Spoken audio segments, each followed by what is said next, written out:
Ever noticed how Monkey never posts selfies? No gym progress, no look at my breakfast, no me pretending to laugh at a beach. He just exists, peacefully. Meanwhile, the rest of the internet is doing cartwheels for likes. Strange, isn't it?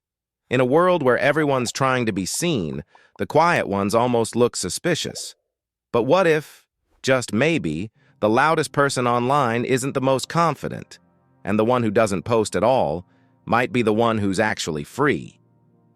Monkey scrolls through his feed. Everyone's sharing perfect sunsets and perfect smiles. He hesitates, thumb hovering over the add photo button, then sighs. Nah, no one needs to see me eating spaghetti again. He's not shy. He's just done performing. But why? Why do some of us crave attention while others quietly reject it? Why do some people measure their worth through hearts and comments, while others seem at peace in complete digital silence? Let's dive in. Because behind that silence is a story about confidence, boundaries, and something modern psychology calls self-validation. Pause. Think about this. When was the last time you posted something just for yourself? Not for likes, not for approval, but because it meant something to you. Monkey can't remember either, and that quiet refusal to perform, it has a name. Psychologists call it privacy orientation, the preference to control what parts of your life others can see. Monkey has it, big time. It's not that he doesn't like people, he just doesn't want to live like a museum exhibit. Most people post to connect, but many also post to be seen. We crave that digital nod of approval, the dopamine hit when someone comments, "You look amazing." It's validation in disguise. But here's the paradox. The more you chase validation, the less validated you actually feel. Monkey used to post a lot. Every meal, every trip, every productive morning. But one day he realized something strange. The more likes he got, the emptier he felt. He was performing his life, not living it. So, he stopped. And for the first time, silence felt strange. Here's where psychology comes in. People who don't post often tend to have self-concept clarity. That means they know who they are, even when no one's watching. They don't need the mirror of the internet to remind them of their identity. Think of it like this. Most of us are standing in front of a mirror that only reflects when someone else looks at us. People like Monkey, they've learned to see themselves without the mirror. Research from the University of Michigan found that constant social media sharing correlates with external validation loops, meaning the more you post, the more you depend on feedback to feel good. But those who post less often show higher emotional regulation and lower anxiety. Science can sound heavy, but Monkey makes it simple. Monkey grins.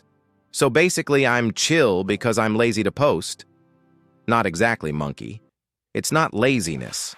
It's emotional discipline. Because silence online doesn't mean silence in the mind. It's a form of control. It's saying, I decide what's mine to share. And in an age of oversharing, that's power. Monkey scrolls again, seeing everyone living their best life. He chuckles. Funny, we're all pretending to be happy at the same time. Here's the dark side of all this, the constant pressure to be visible. Monkey used to think that if he didn't post, he'd disappear, that he'd become irrelevant, forgotten in the endless scroll. And that's how most of us feel, isn't it? Because somewhere deep down, we've confused attention with existence. If no one reacts to what we do, did it even happen? But this mindset has a cost, a quiet, invisible cost. Studies from Stanford show that frequent social media users experience identity fatigue, the exhaustion that comes from maintaining an online version of yourself. It's like juggling two lives, the one you live and the one you perform. Monkey remembers those days, carefully choosing the right caption, the right angle, the right, effortless smile. It wasn't confidence. It was exhaustion dressed as enthusiasm. And when the likes slowed down, he'd spiral into self-doubt. Maybe I'm not interesting anymore. Maybe no one cares. That's the trap, the digital illusion of importance. You start to mistake the number of people watching for the depth of your worth. But the truth? Attention doesn't equal connection, and visibility doesn't equal value. Monkey shakes his head. So I was basically performing for people I didn't even like? Exactly. Because the internet rewards noise, not meaning, and the more noise you make, the less you hear yourself. It's ironic. We post to feel connected, but sometimes it only makes us lonelier. Because connection built on performance is fragile. One silent post, one off day, and it all feels like it's collapsing. He knew he couldn't just vanish from it all. The internet wasn't going anywhere. So, how does Monkey escape the performance trap without deleting the whole internet? Monkey realized something powerful. Social media isn't the problem. His relationship with it was. He wasn't using it. It was using him. So he flipped the script. Step 1. Intention over impulse. Every time Monkey wanted to post, he'd ask himself, am I sharing or seeking? Sharing comes from confidence. Seeking comes from insecurity. That single question changed everything. Step 2. Curate, don't compare. He unfollowed the noise, the highlight reels that made him question his own timeline. Instead, he filled his feed with creators, thinkers, and storytellers that inspired growth, not envy. As psychologist Dr. Laurie Santos from Yale puts it, our environment shapes our emotional defaults. Monkey didn't need less social media, he needed a healthier one. Step 3. Reclaim silence. Monkey started treating his private moments as sacred, like mental savings. Not everything needs to be shared to have value. He began journaling instead of posting, savoring instead of performing. And weirdly enough, the less he shared, the more alive he felt.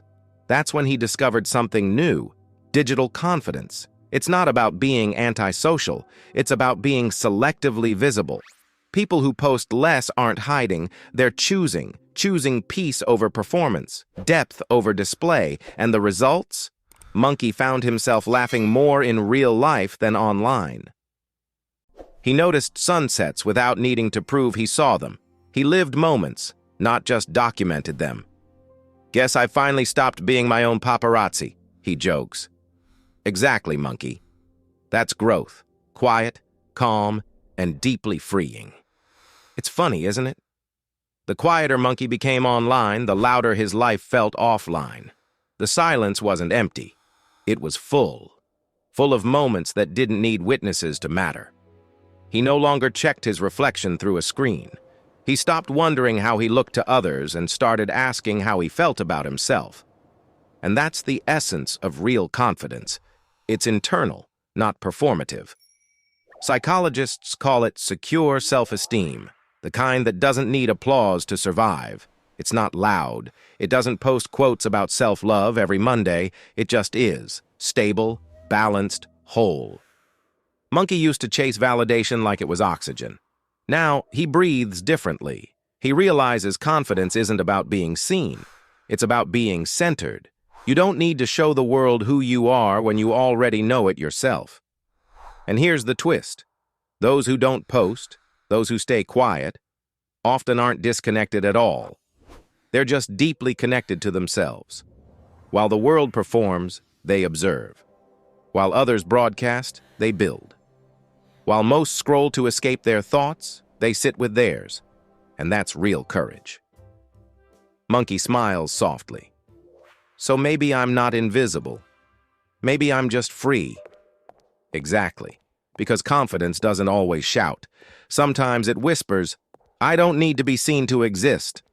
So the next time you come across someone who doesn't post selfies, don't assume they're shy. They might just be the ones who've stopped outsourcing their worth.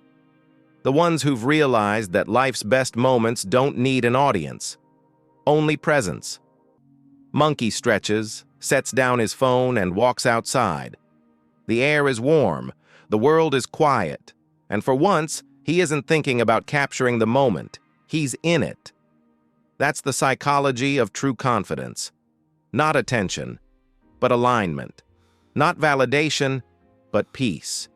Not performance, but presence. Because at the end of the day, the goal isn't to be seen by everyone. It's to see yourself clearly enough that you no longer need to be. Monkey's quiet confidence isn't weakness. It's wisdom, the kind the internet can't measure and the world can't fake. Pause. And if that resonates with you, maybe it's time to put the phone down. Not forever. Just long enough to remind yourself you were real long before anyone noticed.